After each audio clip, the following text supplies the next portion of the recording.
Hello, in this video we're going to talk about SeeSaw, which is a student portfolio system. It is mainly app-based, but it can be used on the web. It has different components, and one area is a journal area that students are able to create their own post using drawing, video, or text tools. So it's a great tool to use on the iPad because they can use the drawing right within on the screen, they can create a video right from within their iPad, or they can create a text journal. Instructors can also push prompts to the students to post in the journal. So the instructor can give a prompt, push it to all the students, and then the students respond to that prompt via video, drawing, or text within their journal area. Instructors can also create or adopt activities for students to complete and post in their portfolio. So there's a whole resource bank that the instructors can adopt from, or they can create their own for the students to do. Instructors can post announcements for everyone to see, and parents can be given access to use this family app. With that app, they're able to contact the teachers via messaging, and they're also able to see the students' journal area and activities, as well as any announcements that are pushed. So it's a way that, especially for younger kids, the parents are kind of able to oversee. So again, this app is web or app-based, but there's actually two different apps. So one app is called the Class app, and that is the one that the students download onto their devices, because that's the one where the students log in and they actually post to their portfolios, do the journals, do the activities, that kind of thing. So the students are using the Class app. Now, if the family members are using the app, so if you have parents that are going to use the app, then they need to download the Family app, and that's where they're able to log in as a parent and they're able to see their child's portfolio and message the teachers. So kind of keep in mind there's two different apps. The Class one is the one for the students, the Family one is the one for the parents. To begin, the instructor wants to create their account. Now, I'm using the web version, but you could also do this on the app. So after you create your account, you're going to create a class. I already have a class over here on the side, but we'll create a new class. So we'll come over here to the left side, and we're going to do create a new class. Then I give my class a name, and I choose the grade level. Then I choose the plus sign. It's going to create my class for me. And so this is my new class. So this is kind of what the dashboard looks like. I'll give you a little bit of a walkthrough. So over here on the side, you'll see this is the journal area, the activities area. Keep in mind those are two different things. The inbox area, which is where you would have messages. Skills, which is actually a pro version, so you can't really use it. But if you did have the pro version, if you did pay for the upgrade, it allows you to have almost like a rubric to where you can mark the students based upon their skills, where they are developmentally at their skills. You can color code them and then mark them via color as to where they are in that skill as they progress. The blog area allows you to take activities that the students have completed and turn them into a blog. And basically, the journals that they've added, so the materials that they've added to their journal, are going to be private to the student, the parent, and the teacher. But if you want to showcase them, you can turn on the blog and allow it to copy those things over so that the public can see them if you wanted to kind of have a showcase, if you will. So those are the main toolbars over here on the side. Notice that if you need to edit your class, you can come up here to the settings area, and you're able to change the name, the grade level. You can manage teachers. You can add in co-teachers if need be. You can change the class theme if you want to, give it a different color scheme if you would like. So you can give it a different, really it's just a color scheme is all it really is. You can change your class icon to make it something that, is appropriate to your particular one, or you can upload an image. What's important is to select the student sign-in mode, because that's going to be how they enter the portfolio.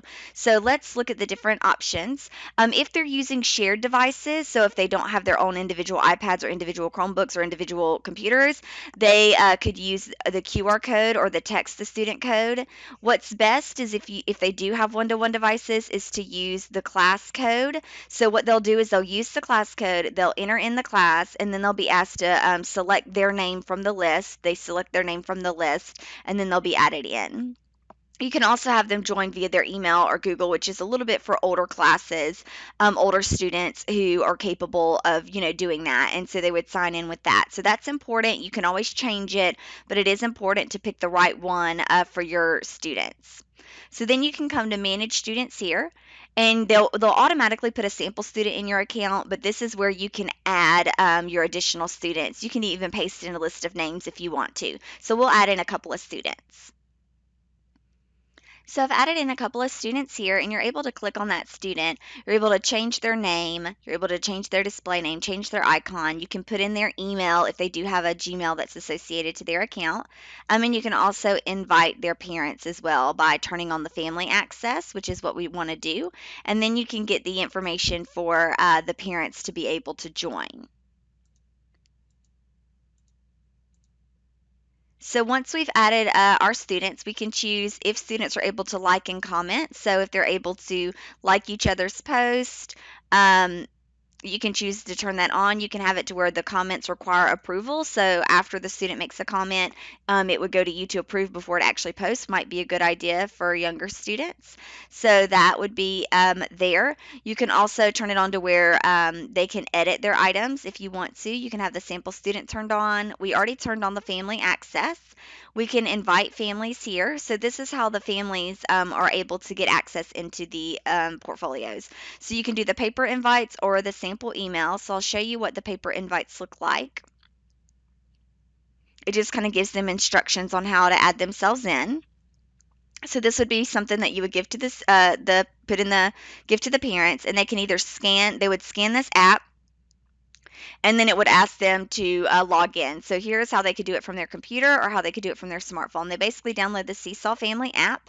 They would create their account using their email, and then they use this QR code and create their account. Or they can go to this web link, choose the child from the list, create their account, and then I would approve it. And so that's how they can add into the family app there if you have that included for your students. So you want to enable the family access there. Also, once someone has added themselves in as a family member, it will come here to pending family approvals. You'll also get a notice about it so that you can approve it.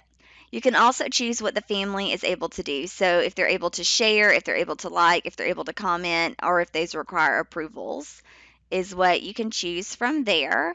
Also, you can enable the class blog if you want to, so that you can copy those things over. And here are some features that you can use it for. So while it will be public on the internet, you can password protect it, in that all the posts published to the blog must be approved by you first. So you can go ahead and set up that blog if you want to. Again, it's just an extra feature.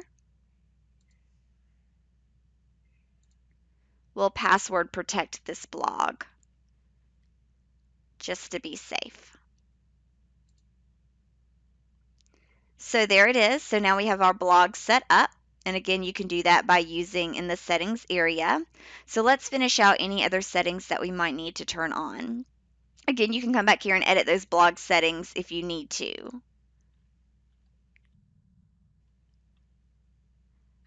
You can manage folders if you want to set up different folders. This is if you're going to be using this a lot. You can come in and create different folders for your students. So you might have one that is science, and then you might have one that is math. You might have one that is reading,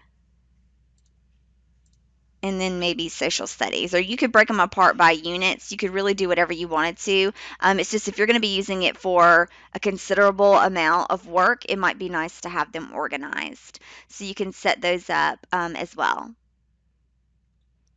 So that pretty much finishes it up for our class settings just to get us started. So let's start with the journal feature. So we'll go to the journal. And we can choose to create a new journal entry by choosing this big plus icon, and we can choose to post to a student journal. So what I can do is I can choose, and students get these same options, to where I can create a photo, a video, a drawing, add a file, note, or link to post it to the student journal. So let's add a note to begin with.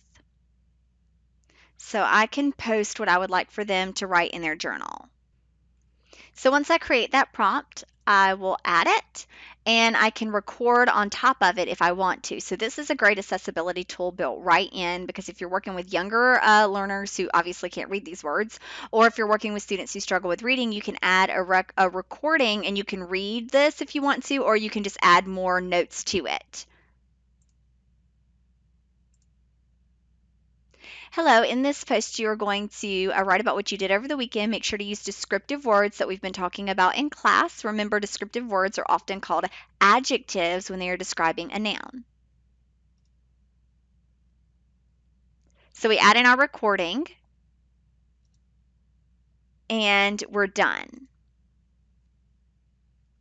So then I choose who I want to post this to their portfolio, which is basically sending out the prompt. So I want to click everyone because I want everyone to get it into their journal as a note in their journal. Then, since I made folders, which is a good idea, I can organize it. I want this to go into reading because obviously it applies to reading. So we're going to go to that one, and there is their journal entry that they need to post to. And so that is their information. I can also add another journal entry if I want to. So maybe I create another journal entry. And in this case, maybe I create, say, a drawing. So in this case, I'm able to make a drawing. So maybe I draw a Venn diagram. And then maybe I have some labels. So maybe I've created a Venn diagram here, and then what they're going to do is they're going to write in, what's winter, summer, use the Venn diagram. So we're going to add that in. I can create a caption for it, giving them more specifics of what they're supposed to do. All right, so I've added in the caption to kind of, describe. I could also add in more labels, more drawings, or record. So then I choose to add it to the journal. I'm going to assign this to all students. I want to put it in the science folder, and it's been assigned. So those are different prompts that you can add to the student, and it tells you what folder they're in. So that is how you do the journals. Now, the student can add their own journals. They don't have to have a prompt. They could just make their own journal entries as they see fit. Or if you give them a prompt outside of SeeSaw, they could make their own prompt as well. So that is a little bit different than the activities. So we'll go to activities, and you can make your own activities. So you can come here and create or share an activity and just create your own. But what's also great is there are lots of activities already created by the community that you can just adopt. So let's browse the activity library, and we can see ones that have already been created. So in the activity library, you can pick your grade level, or you can pick your subject area, or you can pick a specific task if you're looking for something there.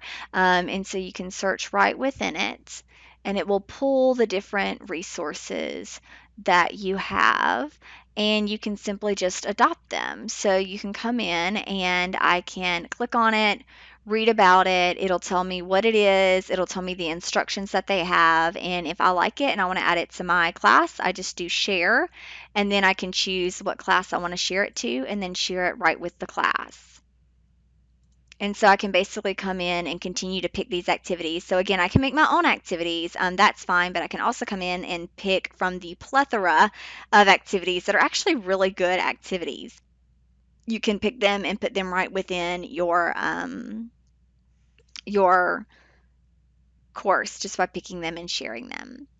So once they are shared, you can go back to your class, and now under activities, you'll see that these are the different ones that they have, and they give you the specific notes to be able to do them. And so you'll be able to see how many people have done it, how many people have approved it, and then how many people have not responded. There are 3 kids in the class, and nobody's done them yet because I just assigned them. So that is how you could do it.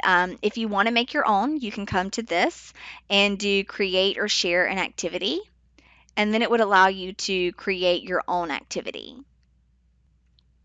Also, while we are here, we see at the bottom that there are 2 activities not in a collection. So I can see that these 2 activities were the ones I assigned, but they didn't organize into my library. So I can click on those, and I can put them in the correct folder if I want to, or I can add a new folder if I want to. So that one's for math, and I can move it into whatever it needs to go in. So I can come and choose to create a new activity, and then I give it a name, type in the instructions, and kind of follow through here. So I give it a name, instructions. I could add in voice instructions if I wanted to kind of read this again for accessibility, or add in additional things. I can also add multimedia instructions or an example. So I'm able to come in and use any of these tools to add in an example. And then very importantly, I can add in a template. So in this case, they're going to be using a map and they're going to be drawing a line on top of the map. So they need the map. So I would add this template and I could do any of these if I wanted to, but I could add in the file of the map, which is what I would need. So now we have our activity, our instructions, our template. We could also add in more options if we needed to, but at this point we're done. So we'll make a simple activity and we'll choose save. And now it's ready to go, so I'm able to share it and then apply it to my class. So now it's been added into my class. So again, that was the journal. These are the activities. So let's go ahead and look at the other things that you can do. So you can browse the activity library, create or share an activity, post to a journal, which we've all done, but you can also send an announcement.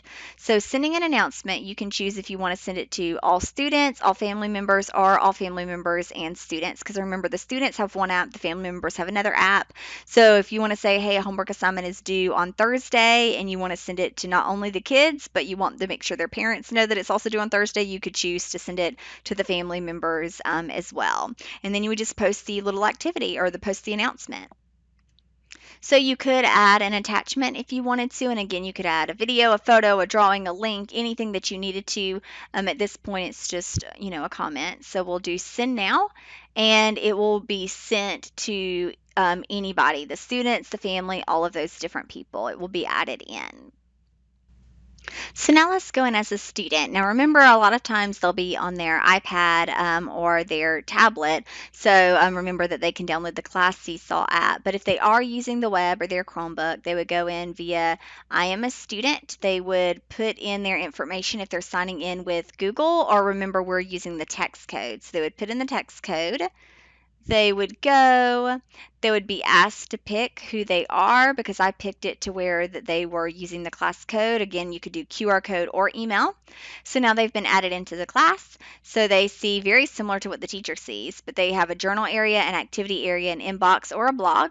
So in the inbox, I can come in and see that a message has been sent, and that was that announcement that I sent to everyone a couple minutes ago. So that is the announcement. I can also come and see that I have a notification. So I can come over and see that I have some notifications. And the notifications are basically things that have been done in the class since the last time you logged in. So in this case, the teacher has added some things to my journal for me to complete. So I can click on those and it'll take them right to those activities for me to do. Or I can go now to my journal and I can click on my class journal and I can go into my journal and I can see that I have this posted in my journal. So for me to complete it, I want to go into comments and then I can edit my comment there.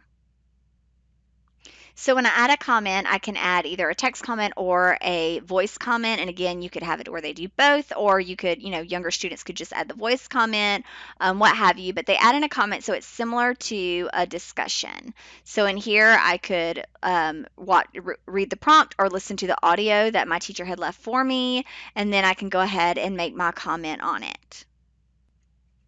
And then I could go ahead and post that. So in addition to answering the prompts that my teacher has provided for me, I can actually make my own journal entries as well. So I can come up and choose the green plus icon and I can add my different journals. So I could add in a drawing if I wanted to, a note, a video, whatever that I feel like is a great thing for me to add into my journal. This is where it can kind of be more of a portfolio because the student could pick from their work that they've created elsewhere and then pick their best pieces to be put into their portfolio. So say that I've created a document, I've created a PowerPoint, I've created something, and I want to add it into my journal and it's a file. So I can choose this. I can select it from my computer or my Google Drive or a video that I've created. So I've created something in my Google Drive and I'm going to log in there and pull it in. So from here, maybe I created a document that I am particularly proud of. So maybe I click on it, I select it, And then I'm going to be adding this file right within there. So I can add a caption if I want to, so I can write in additional things if I want to explaining what it was. And this might be a place where they explain what the assignment is, but also it might be a place where they give a self-reflection as to why it was important, why what they did what they did, that kind of thing. So we can add in a caption, and remember, you can always add in a recording. So that might be another option, especially for younger students or students with disabilities.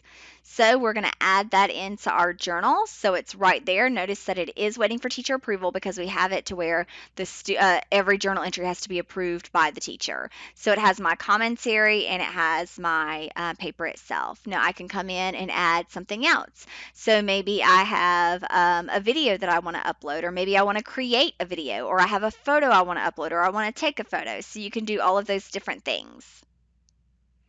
So what might be particularly helpful if they are on an iPad is if they created something at their desk, be it a 3D model, or be it a science experiment, or a matching activity, something that they created on paper and that they're not able to submit it as a Word document. They could easily take a picture of it using their photo tool and use their camera tool to take a picture of it and then upload it into their portfolio. So this is also great for teachers or young students to be able to create, a clay model of whatever and then take a picture of it and then put it into their portfolio. So say that this was something that I did and I wanted to create labels for it. So I could come in, maybe my job was to take a photo of something and I put in the different components here. I can label it. And I can label it as necessary. I can change the style. I can change all of the different components if I want to turn it into whatever I need it to look like. I can draw on it, all of those different things. Then I can also record or add a caption to explain what was going on in this photo. So I can add in my caption, and then there it is. So that is my artifact. And again, this can be something that the student creates, taking pictures of different things. It can also be something for younger students that the teacher does. So maybe the teacher takes the photo of the student running or, creating a model or whatever it is, and then post it and says, this is an example of the student using their gross motor skills. This is an example of them using their fine motor skills. So it can be used for evidence on the teacher or student behalf. So again, remember that they can easily add in any of these tools, so you can really get creative as to what artifacts that they add in. And again, that's all going to their journal. It is waiting for the teacher approval. Under the activities tab, remember these are the ones that we assigned that we had them to complete. So I choose add, and then it gives me the instructions at the top. It can tell me to view the instructions, so it tells me what to do. And then in this case, I'm going to draw. So I would get my pen and maybe I draw, whatever I'm supposed to draw. And then I submit it. I can add in a caption if I want to. So I might say, I wasn't sure of this. Whatever. You can add in different comments there, or you can add in a recording if you needed to. So that will be my submission of this. I can also come back to my activities. It tells me I need two to complete, so I can add in this one. This one was one that I adopted, so I can view the instructions, and it tells me that I want to add, visit the measurement station, use the T or the pen to write my answer, and submit it. So maybe I come in, maybe I use my pencil and the measure to the stapler to the nearest inch, I say 1, measure it to the nearest centimeter, I say 2, I do whatever I'm supposed to do on the activity, and then I click and I can add a caption, label it, draw on it, record on it, and then submit it. So again, it's almost like a mini assignment there. I can see that I have one more activity to do. I add it. In this case, I can view the instructions, and here I am moving these around. So I come in and I am able to grab my things and I'm able to move them around as necessary. So I'm definitely not even reading them at this point, but I'm moving them around as necessary to fit. So again, it's more of a sorting activity that we're doing. And so we're just going to throw these in here really quick and then submit it. Add captions, labels, recordings, whatever you need to, and then submit it. So we've added those in and have submitted them. So that's how a student interacts with their SeeSaw account, again, via the web or their iPad. So now we're back into this as a teacher, and notice that when I come in, I'm able to see that I have 7 unapproved posts. And so I'm able to come in those and I'm able to see, okay, this student did this. I can choose to approve it, or I can choose to not approve it and make them redo it if it wasn't good enough or accurate. So I could come in, leave a comment and say, please redo, remember X, Y, and Z, whatever I wanted them to remember, and post that to their thing so that when they go and see it, they're able to notice that comment. So at this point, I'm not going to approve it because I made a comment for them to fix it, please. So I can see this one and say, okay, it's great. I approve it. It gets added to their portfolio. Here I can say, please redo, remember, and I can continue to put in comments as needed and not approve them. Also, this was one that the student created his or herself. It wasn't an activity that I had. They just added it to their own journal. And so maybe I say, hey, that's great, let's approve it. Hey, that's great, let's approve it. So you can see these are the activities that they completed, and you can see that this was the prompt, and then this is what they posted. These were the journal entries, and I say, you know what, those are great, those are on target, so I can approve those. And so these two I did not approve yet. So when I'm back in as a student, I can see here that it was not approved and that my teacher left me a comment. So in that case, she's asking me to redo it. So I would just come in, I would choose to respond again, and then it would give me the opportunity to, redo it. And so I could come in here and redo it and then submit it again. And so it can kind of be like a back and forth in that case. So then it would get resubmitted to my teacher, and so she would be able to see it there. Also, remember under inbox and notifications is a listing to where I can see that she left those comments. So I saw them on the activity itself, but I can also see them here. So here I have, as the teacher, I see that I have 3 things unapproved. I can go back. I can see where this student submitted it again. So I told them to please redo it, and then it got resubmitted. And I say, okay, that one's right, and then I approve it. At that point, I could delete this one or just leave it in my non-approvals if I want to. So if you want to publish these to your blog, so say that they've created some really great activities as a class and you want to connect them to your blog. So we've turned on the blog in the settings, and so this is going to be my blog link. But basically, to add things to the blog, there's going to be a little global icon that you select. So within here, there's going to be this little global icon that I can choose. So I can choose to publish it to the blog. So I can go in here and basically just cherry pick different things that I want to put in there that will get put into the blog. So I can do journals, I can do all these different things that I can put into the blog. So now when we get to the blog, it's basically a website, and it will have published all these different things that we've created. So here's my SeeSaw blog. We would put in the password that I set forth. And then here you can see, basically you can see my class list, you can see my blog, you can see a calendar of when different things were posted. And so again, it basically just makes the materials open to the public to see beyond the parent and the student, if that is necessary, or if you feel like that is something that they might want to be able to use. So you could come in and see who posted what, and you could see their work. So again, it is open to the public, so you want to be a little bit careful about using this. I think most people probably don't use it because they think that the student and the parent are enough to see it, but just know that that's what you're doing with the blog post, is you're essentially publishing them out to another website. So the last thing is going to be if the parents have connected via their family app, you would see messages that were sent to them or you sent to them under the inbox. So notice that we have messages. Those are announcements sent to everyone. But you also have this person. This is a parent. And so I can click on her, and this is our direct messaging back and forth. So this is something that only the parent app allows for. So you can click on that, and it's basically like instant messaging here. So I could come in and say,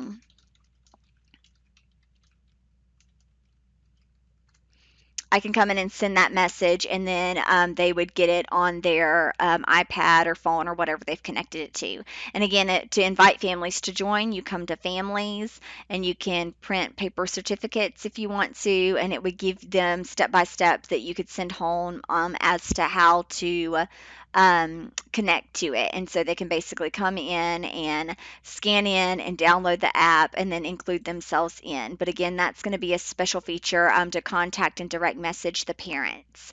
And so, in summary, that's basically how you use SeeSaw.